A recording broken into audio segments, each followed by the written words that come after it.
Good afternoon, everybody, wherever you are in the world. Talent Finders would like to welcome Dennis.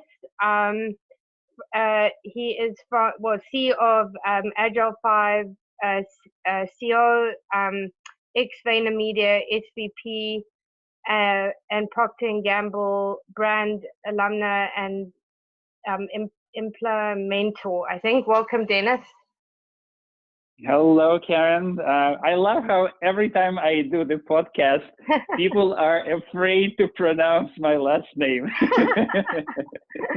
because it's a long hyphenated Russian name indeed. Ossispov, Grodsky. Yes. Karen, pleasure to be here.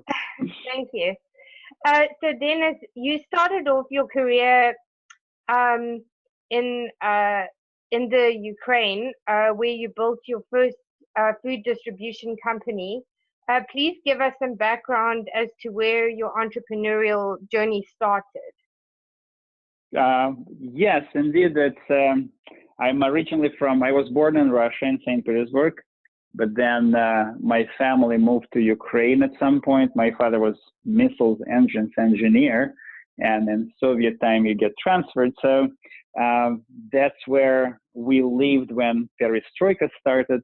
And my father, being a very entrepreneurial man, even during Soviet time, he started his company. And when I was in high school, I was hovering very close by, looking at what he does. And in fact, I started my first company when I was 18, and it was in insurance business. I found I found an interesting opportunity in new tax legislation that just came out that year. And it sounds geeky, but that's exactly what I was very interested in, reading the tax legislation. And I started that insurance business that lasted for a couple of years. It was in the end division of a large insurance company, Ameta Inster.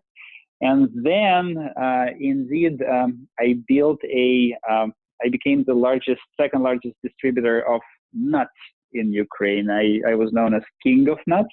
Oh, wow. And built. I didn't know that there are many connotations in English to this word. but at that time, that sounded really cool. And yes, it was a first venture into brand building and building a distribution company from scratch. And when you're 19 or 20 and you don't know much, and especially in former Soviet Union, there were nowhere to learn from except just being smart and observant and try different things. But yes, I built it from absolute zero. I built distribution network. I built the brand, and then 3 years down the road, we already were contemplating working on building a production plant, a full-blown facility to supply the entire country. But that's exactly when I immigrated to the U.S. So that was the next chapter in my life, yes. But that experience was absolutely invaluable because when you manage the team, when you manage the brand, that's how you learn the ropes in a hard way. Yes, for sure. So, having worked as a global marketing executive for more than 20 years, what were some of the most valuable lessons and learnings that you could share with us? Well, I think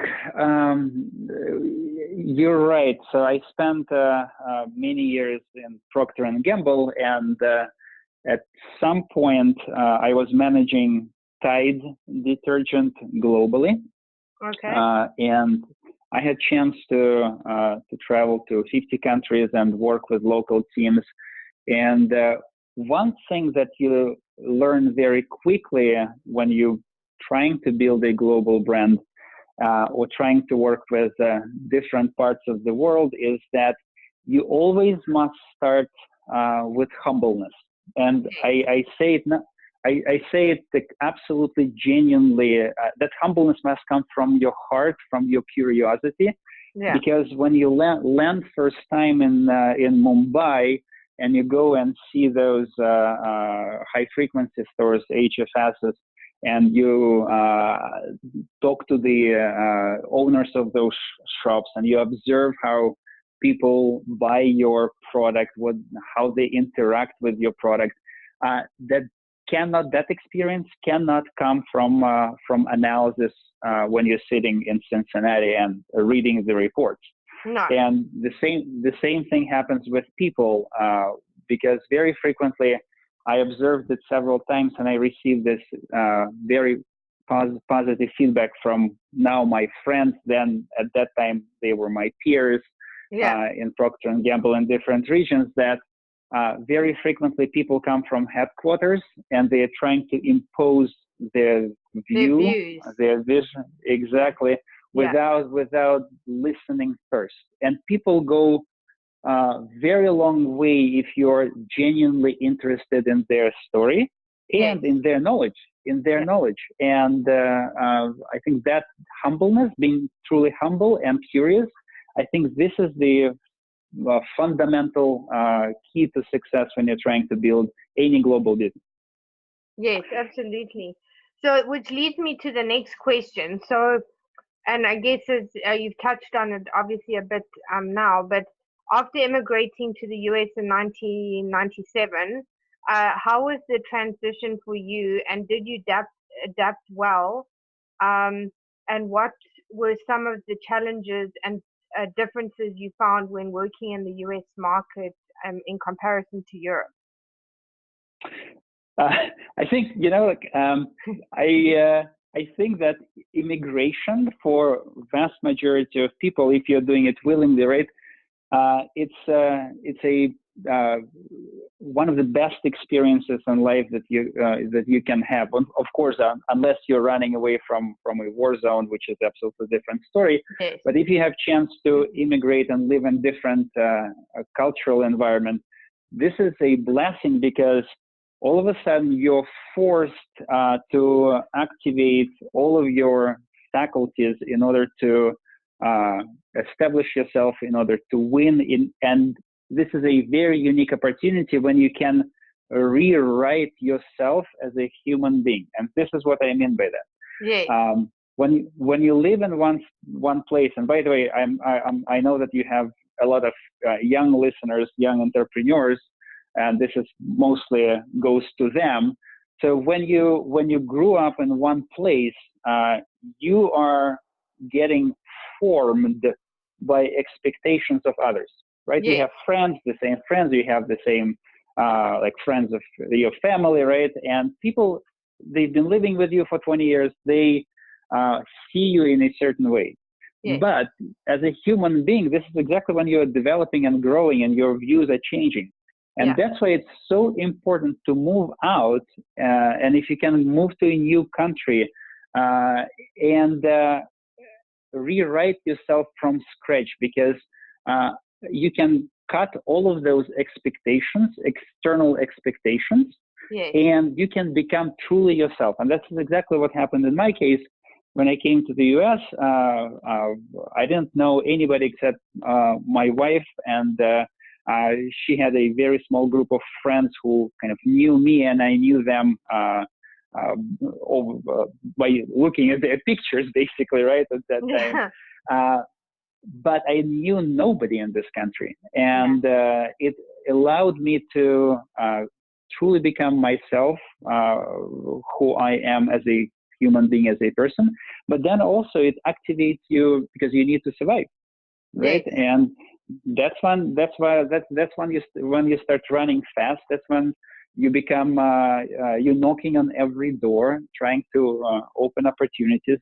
That's when, as an immigrant, you go and ask questions that people are afraid to ask because they afraid to look stupid, but you have nothing to lose. So one of the examples I have from that period is when I literally went to a job fair in Javits Center here in New York. Wow. And I walked in, and this is the first time in my life I've never seen anything like this, because it didn't exist in Soviet Union. No. And I walked in, and you see all of those bosses and those people and those recruiters, right? And I saw the only thing that I recognized at that time was the sign of McDonald's, because that we had McDonald's at that time already. Yes. So I walked to that stand, and I struck conversation with the lady, and somehow she took liking in me, and she gave me a card of. Yeah, probably, yes. It's a nice icebreaker. And she gave me a card of regional marketing manager. She was kind of CMO of that region, and I called her. And I thought it's going to be 5-minute conversation, and she will hang up on me. But we spent 45 minutes talking. Wow. And it resulted in she approached me later with an offer, and at that time I already found the role. But I think my key message here is that when you're an immigrant, you just knock on every door and you take every opportunity, and you never stop. So I think that's unless you have this experience, create that experience for yourself. Yeah, exactly. So in 2014, you worked for one of the most prominent US digital entrepreneurs and investors, Gary Vaynerchuk, owner and founder of VaynerMedia. This must have been an incredible experience. Can you tell us a little more about the experience and some of the brands that you worked with? And what were some of the highlights working for Vayner? And what did you learn that was different in terms of the style of branding and marketing? Well, that's been one of the happiest times in my life when I work for somebody, because Gary, he is an immigrant as well. He came to the U.S. when he was 3. His family immigrated from Belarus. And it was one of those moments in my life when you meet somebody and you immediately recognize the connection, and you act on that connection. We met for breakfast. Just because somebody in my circles thought that it would be great for 2 of us meet. Yes. And we literally met for breakfast for 30 minutes. We clicked immediately. We spent 10 minutes discussing the deal, and we hugged, and that was it. That was the beginning of Vayner for me, and I wasn't even planning it. And that connection was absolutely instantaneous, and for the next 4 years, I was absolutely happy that and grateful to that person who connected me with Gary, just because he gave forward. And so I became the SVP of strategy for Gary in 2014. And I think I was employee 364, 365, something like that. Now it's a 1,000-people company. Wow. And we took it from 50 million that it was at that time to 150 that it is today. And I think what was absolutely fascinating about Gary, and still is that he is one of those very few people, and that's what sets him apart from the rest of the industry. He's always been playing a long game. Yes. And the way he is playing it is fascinating to observe, especially when you're on his lead team, when you're close to him and you see how his brain works. So let me give you an example. So everybody knows that Gary wants to buy jets, right? Yes. And he keeps talking about this. So this is the ultimate kind of goal for him, the long goal that is not moving, and he's very clear about this. And then he did what Procter & Gamble calls OGSM, planning. It's objectives, goals, strategies, and measures. He essentially reverse engineered his path to that goal. Wow. And he said that in his mind, he is extremely intuitive human being. he Yes. senses, he knows the market so well, he senses the next trend. Yes. And he said, look, I want to build Procter & Gamble of 21st century. I want to buy and build brands. I want to have portfolio of those brands, and eventually that's what will create incredible value for me, for my family, for my dream. Yes. But in order to get there from where he was at that time in 2009, he didn't have tools. So he said that I'm going to create VaynerMedia as a tool that will allow me to create, to build machine that will be building brands for me eventually. Yes. That was his logic. So I think I was absolutely fascinated how firmly he focused on those critical steps. Yeah. But then what happened in between was also fascinating, because he's always in the state of flux. He's changing, he's adapting, he is experimenting with new models. I mean, external world doesn't see them, but when you're on the inside, you're absolutely fascinated with the amount of change that's happening. Yes. And he trained his people to embrace that change all the time, right? Yeah. And 50% of those experiments work, 50% don't, and you just continue moving because he's finding his way in this constantly evolving universe. But the long goal stays, right? Yes. And that's why it's kind of, as a leader, I learned so much from his leadership style, because he was unwavering when it comes down to his long-term objective, and being flexible at the same time in the now. Wow, that's amazing.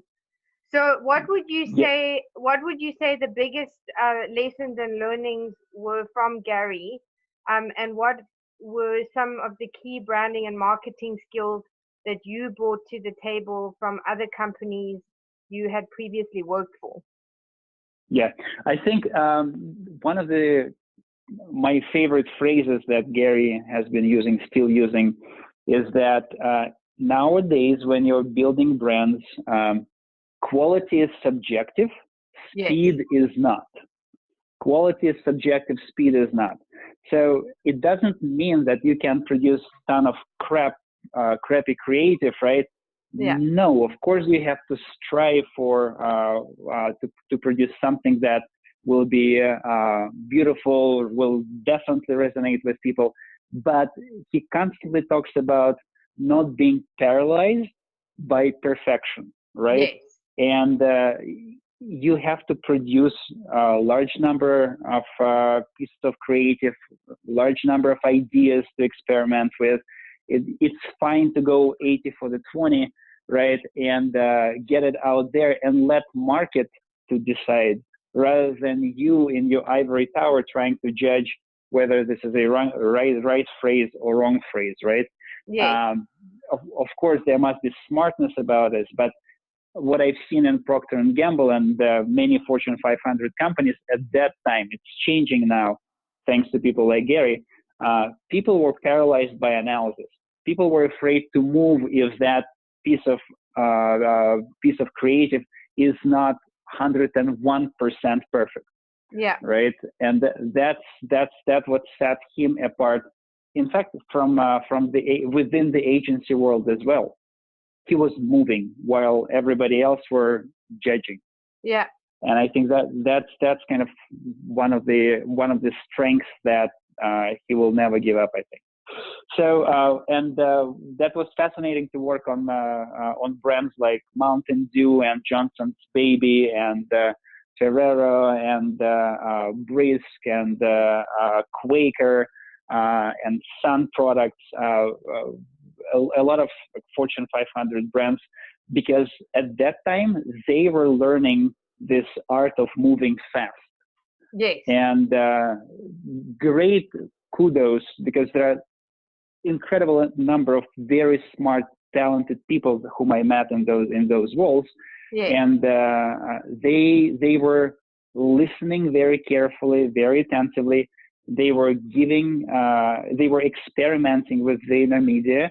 And the moment they started winning, they went all the way in. And I remember vividly, for instance, the interesting thing that I found coming from a brand world, right? Coming from Procter and Gamble to the agency side, one of the strengths that I brought in was the ability to speak the language of brand managers, brand directors, right? And I remember very vividly my first meeting with, at that time, with Greg Lyons. He used to be SVP for Mountain Dew at that time, and now he's CMO of Pepsi in North America. And we kind of clicked immediately because I knew exactly what he was looking for. And one of the things, for instance, at that time was a debate where to invest your media dollars. And I was probably one of the first people in the industry who was able to quantify the numeric value of investment in Facebook versus other channels like TV or search. And right now, 5 years down the road, people woke up, and that's why Facebook is so congested and prices went up incredibly, right? At that time, it was absolutely insane arbitrage opportunity. And the moment I was able to create a story with numbers and share that story with Greg, he immediately saw the value, and that's how I was connected with the head of media in Pepsi, etc. So I think it just, again, talking to your audience, you need to understand whenever you're building your business or whenever you're selling your project to somebody, you really need to put yourself in the shoes of your audience, understand how they see this reality, and come back to them with the language that they understand. So, and I think that's that was one thing that I was bringing to VaynerMedia that they didn't have at that time. Wow, understanding of brand. Amazing. So after having left VaynerMedia after 4 years to pursue your own entrepreneurial journey, how has this transition been for you, and what is your ultimate goal and vision? And can you share a little more about your current venture? I should say going back to entrepreneurial roots, right? So I started as an entrepreneur, went to Fortune 30 world, and then agency, and now back to entrepreneurial beginnings, which I absolutely love. So I think it's all about the right timing, right? And it's another thing that I'm grateful to Gary for. I love his phrase, don't try to be a penguin if you're a giraffe, right? Or vice versa, doesn't matter. There is no judgment in the selection of characters. But I think at some point you realize, what is it that, what is your talent? What is it that you love most? What is it that you care about? And I think in my case, all of those stars kind of aligned together. What I'm doing right now is I experimented with this idea when I built the consulting practice for Gary. It was called Vayner Mentors. I realized that over the course of my career, I had so many unique opportunities that other people simply didn't. They didn't. Not many people. I don't even know the percentage of people, but I'm sure it's in low single digits who had chance to immigrate, right? And then who had chance to work for companies like Procter and Gamble and have other experiences in life that make you very versatile. And I think I was blessed with those experiences, and I realized that I know a lot when it comes down to specifically branding and brand strategy. And I'm working with a lot of CEOs of small, mid-sized companies, as well as with VP level leaders in Fortune 500 companies, helping them unlock their growth, right? And the model that I have is, I know myself, I'm not a marathon runner, right? And I'm not trying to build the agency that will stay with the client for many, many, many years. No, this is not how my mind works. I'm like a spark. I have a team of people, and we come and we unlock the growth resistance points. We call them growth resistance points. So which every business has. I have this ability to see them, right? Yes. And I see them, we unlock them, and we go away. And the company continues on its growth trajectory. So my vision is not to build a 100, 200, 300 people organization. No, I don't want to do that. I want to build the most effective Navy SEAL type team that will impact 10,000 business leaders over the next 10 years, helping them at that specific moment in their business life to unlock that growth and continue on that new stage of trajectory, right? That's my strength, and that's what has been working for me for the last couple of years. Amazing, amazing, amazing. So as your passion has clearly been around branding and marketing, what do you feel as someone who has so much branding and marketing experience, what do you believe to be the key fundamental facts to branding and marketing, both on the business level as well as personal branding? And how do you feel that you can build the two concurrently? Well, the branding has always been about attention day trading, right? Yes. Well, it's always been about attention. Right now, it's about attention day trading, because I think and this notion of attention day trading is becoming more and more important. Yes. Because number of brands is growing, the number of communication channels is growing, and it's becoming more and more difficult for anybody, for any brand or any person, to stay in their target audience's attention zone long enough to continue kind of growing the business. So you have to constantly refresh yourself. You have to constantly find the way where your audience is today. What is it that they're interested in? So marketing branding right now is becoming very contextual, one. And number two, it's becoming very personal too, because we're only responding to something that is relevant to us right now. Yes. And it's becoming very agile. It's no longer like it used to be, for instance, in like even 10 years ago, when you go from initiative to initiative, when you're launching new product or you're starting campaign. Right now, you're in this campaign mode all the time, every day, 365, 24/7.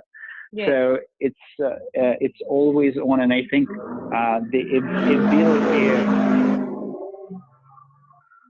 ability of to maintain that intensity level, right? Ability to stay current is what distinguishes marketing of today versus brand building of yesterday. And those brands who are able to maintain the space, they're winning.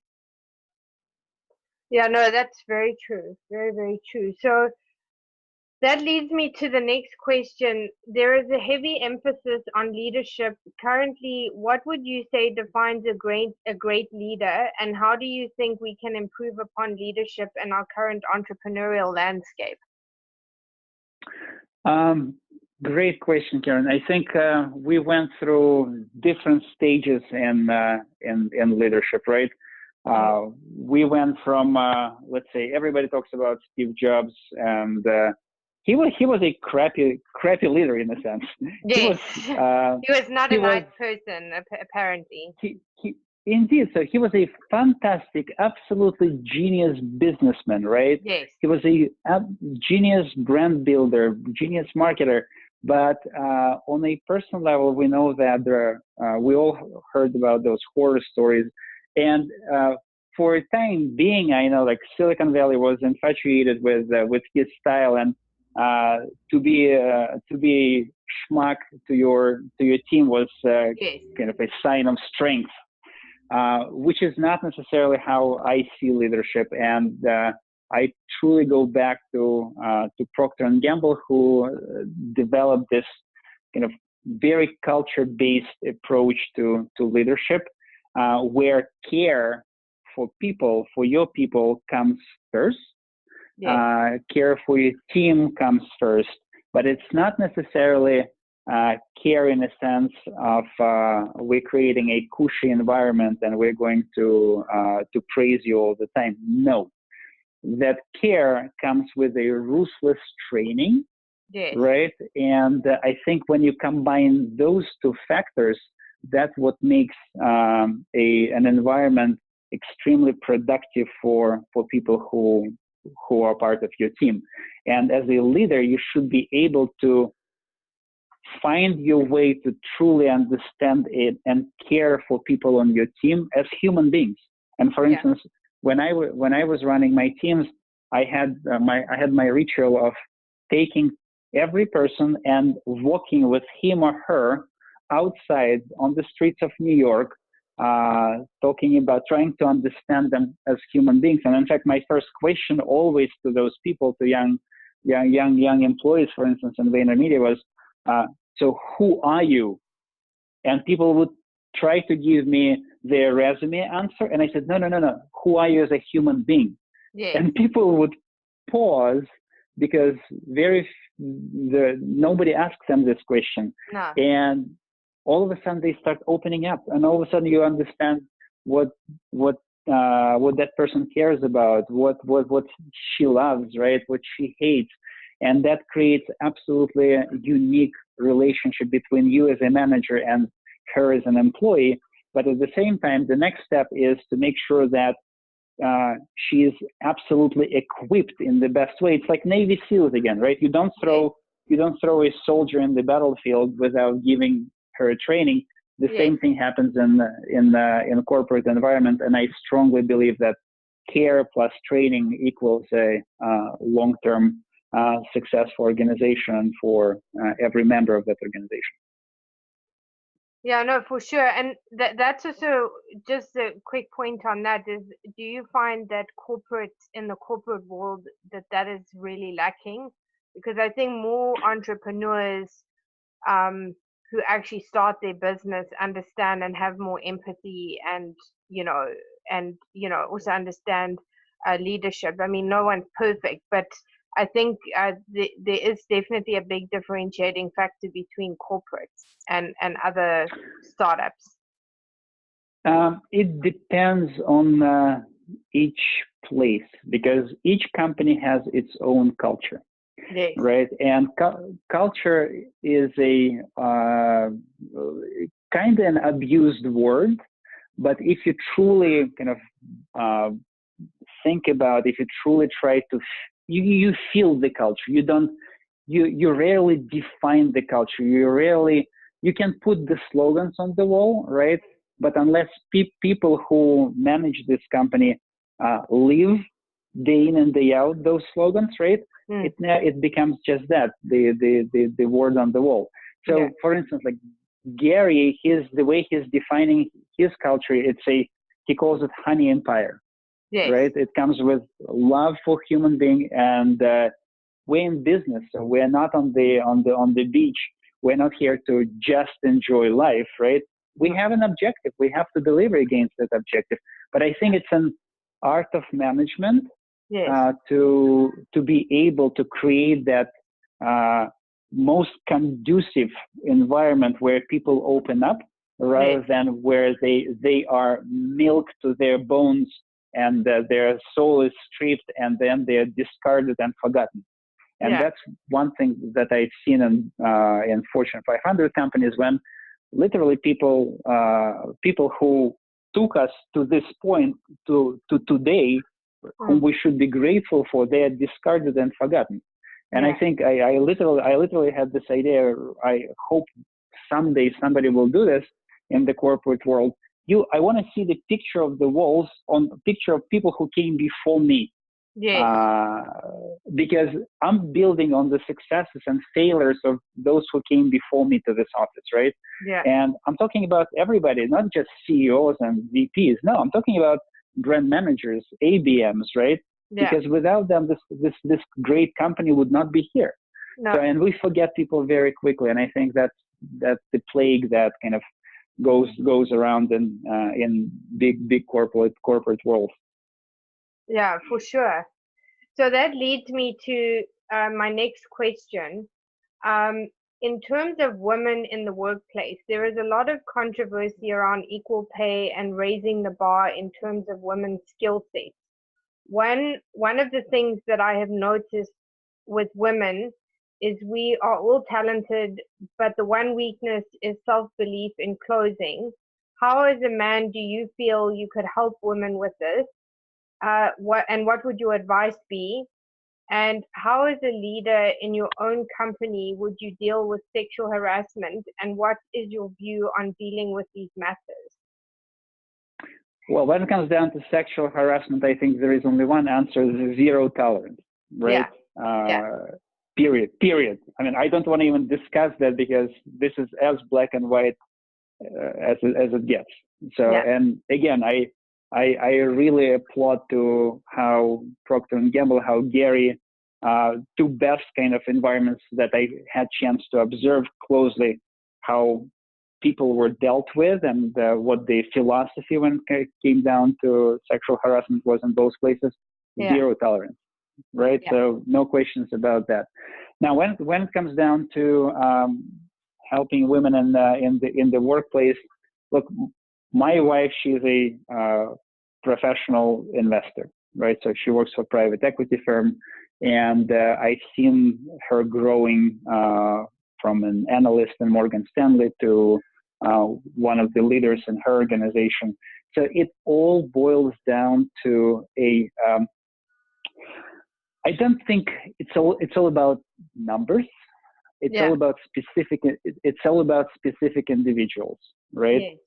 And if there is a woman in your team who has ambition, who might not have enough skills for one or another reason, right? Or just doesn't have enough confidence. But when you get to know that person on the human level, you realize that ambition is there, right? And the skill is there. You just continue fostering, kindling that fire. And as with anybody else, it's all about investing with the best intent in the people who want to grow. You know, I'm dancing with this notion of quotas, right? Like, you need to create that push.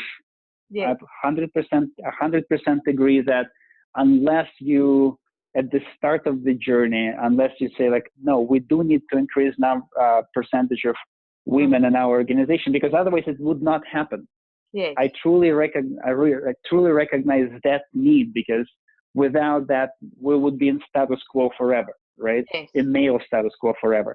Yeah. However, I've seen the other kind of this pendulum swinging into the opposite direction when we become just about scorecards, right? When we become just about the percentage versus talent versus genuine desire of people to be in those places. So I think it's right now we're in this part of history when it's absolutely needed to establish this equilibrium, right? 100% agree with this. I want to make sure that when we kind of pass that point, it doesn't become just the scorecard approach, but we go back to the meritocracy and making sure that everybody has chance to succeed regardless of gender, orientation, race, right? Yes. I think that's very important to keep track of that trend. Absolutely, 100%. So how, as an entrepreneur and having such a colorful career, have you managed to balance work and family? And what are some of the things you do when not working to give yourself a break to refocus? I think, first of all, I don't believe in that separation. Again, maybe I'm lucky, but I hope many people, and I've seen those who succeeded in this work-life balance. I don't believe in work-life balance, and here's why. There's no such thing as an entrepreneur. Well, not only that, you see, it's yeah, that's true. But I also believe that it's about your point of view on life.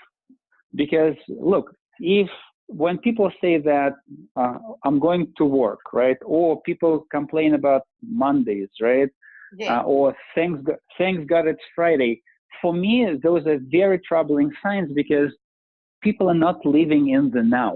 No. Like when I go to office, right, this is 7, 10, 12 hours of my life, and I'm not going to allow myself to mentally suffer, right? I'll make sure that I enjoy it. It always comes with, of course, struggles in any part of our life, right? But first of all, I removed for myself that notion of work versus life, because it's just life, period. Yes. Right? So that's number one. Number two, when I'm back at home, I'm fully home, and I have kind of my rules. For instance, I don't work on Saturdays. I do everything that I can in order not like push work to other days. Yes. But Saturdays, I'm definitely spending with my family. My daughter and I would jump on our Harley Davidson and we go and do rides. My wife and I, we spend time together. We go to theaters, right? Yes. But I think this notion of being present, mentally present when you are with your family, that is a massive skill. It's almost like meditation. Yes. If you're not present mentally, you might be physically with your family, but you're not. Yeah. So you might as well be at the office or doing something else because you're not there, like you say, mentally. Absolutely. And I think, again, thinking back to my life, the moment that when I learned this skill was when I was traveling around the globe, literally all the time. I was spending 70% of my time on the plane. And when you come home, you don't have a luxury of being tired, right, and sleeping over, because you haven't seen your family. You have to plug in immediately. You have to put everything aside and focus on them and reconnect and continue building, because this is the most important part of our life, to be honest with you. Family is crucial for me. So yeah, I think no work-life balance, being present, and looking positively at, trying to look positively at every moment and every opportunity. Absolutely. So this leads me to the last question. What are some of the 3 key pieces of advice that you would give to entrepreneurs? Yeah, it's a tough one because there are so many different ones. Exactly. So which one? I think it's very personal, right? Okay, so let me do this. So if we're talking entrepreneurs specifically, right? Yes. Number one, try to realize early on and experiment with yourself. Talk to people, see how you respond to different environments to understand whether you are truly an entrepreneur or not. Yes. And it's totally cool to realize and admit to yourself that you are not an entrepreneur, right? Because you will be much happier when you're self-aware and doing something that is that gives you energy rather than being completely drained by that miserable, sometimes frequently miserable life of entrepreneur, right? Yes. But being able to say that it's glamorous and when it's not. No. So I think self-realization and being honest with yourself, I think this is rule number one, right? So rule number two, you do need to act and forget about any hierarchy that exists in this world. Yes. Here's what I mean by this. I don't know, maybe it's my deficiency, but I never was intimidated by any title. I would go and talk to CEO of a company the same way we're talking, we're having conversation right now. Why? Because they are the same human beings. They are not 100%. gods. Yeah. So it's all about you being respectful of those people's time, know exactly what you want from them, and see if there's something that you can give them in return. It's a value exchange. It's an energy exchange. So I think number two, forget about titles, but be very respectful of people's time, right? So number three. And number four, it's very physical kind of, because we are, as human beings, we're physical machines. We're a combination of physical, spiritual, emotional, intellectual, right? And it's crucial to maintain this physical machine in a working condition. And I'm talking about our body, our intellect, right? Emotional state, because if one of those elements starts breaking, you will not be able to run your company. You will not be able to generate returns that you're dreaming about, right? You will not be able to give back to people you're managing, because you just don't have the power. You don't have the machinery, physical machinery. So that's why you need to really take care of your physical and emotional and spiritual elements of your being, if you want to run long game, right? If you're looking for long-term success, you just need to make sure that paying attention to those elements from the get-go. So those are three. Well, thank you so much, Dennis. Thank you for your time, and thank you for sharing your wisdom and knowledge. And hopefully we'll have you back to see your progress. Great. Listen, thank you, Karen, for having me on your podcast. I wishing you a lot of luck, and you're doing fantastic job building and sharing this wealth of knowledge with your audience. So we'll be happy to rejoin you again at some point in the future, and good luck. Thank you so much. Thanks.